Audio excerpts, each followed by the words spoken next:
নমস্কার বন্ধুরা, কলি কিচেন উইথ ভিলেজ ফুড আপনাদের সবাইকে স্বাগত জানিয়ে আজকে আরো একটি রেসিপি নিয়ে চলে এসেছি। আর সেটা হলো বেগুনি। আজকে করে দেখাবো মিষ্টি কুমড়া দিয়ে বেগুনি। প্লিজ বন্ধুরা আপনারা অবশ্যই পুরো ভিডিওটি দেখবেন, আশা করি ভালো লাগবে। আমি মিষ্টি কুমড়াগুলোকে এভাবে পাতলা পাতলা করে কেটে নিয়েছি। যতটা সম্ভব পাতলা করে কেটে নিতে হবে, মোটা থাকলে কিন্তু ভালো হবে না। এখন আমি ব্যাটারটা করে নিব। প্রথমে বেসন দিয়ে দিব,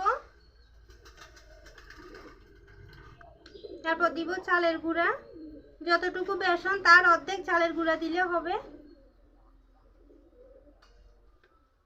দিয়ে দিব লবণ, হলুদের গুঁড়া, মরিচের গুঁড়া, মশলার গুঁড়া, দিব সামান্য করে চিনি। চিনিটা দিলে মুচমুচে হবে। আর সামান্য কালো জিরা এভাবে হাতের মধ্যে ঘষে এটাও দিয়ে দিব।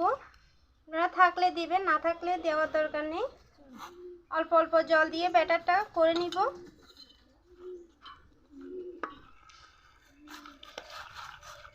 এভাবে ভালো করে ফেটিয়ে নিতে হবে।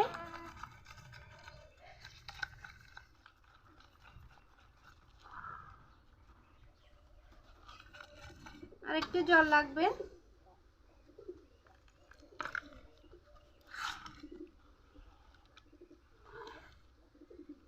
একদম বেগুনির ব্যাটার যেরকম হয় এটাও ঠিক একই রকম হবে। এখন আমার ব্যাটারটা একদম রেডি। এরকম বেশি ঘনও না আবার বেশি পাতলাও না। তেল গরম হয়ে গেছে। এখন আমি কুমড়োগুলো একটা একটা করে নিয়ে এরকম ব্যাটারের মধ্যে ডুবিয়ে তেলে দিব।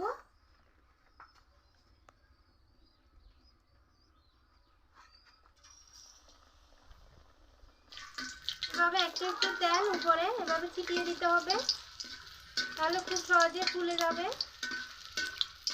দেখুন উল্টে দিলাম। আমি মুচমুচে করে ভেজে নিয়েছি, এখন তেল থেকে তুলে নিব।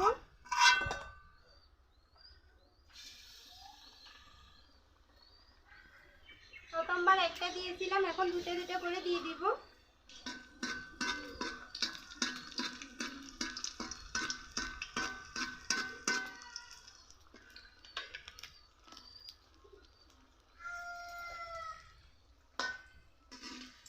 একদম মুচমুচে করে ভেজে নিয়েছি, দেখুন।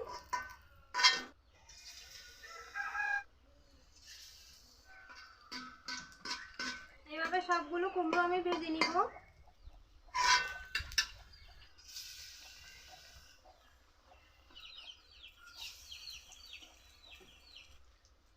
সবগুলো কুমড়ো ভাজা হয়ে গেছে, এখন তুলে নিব।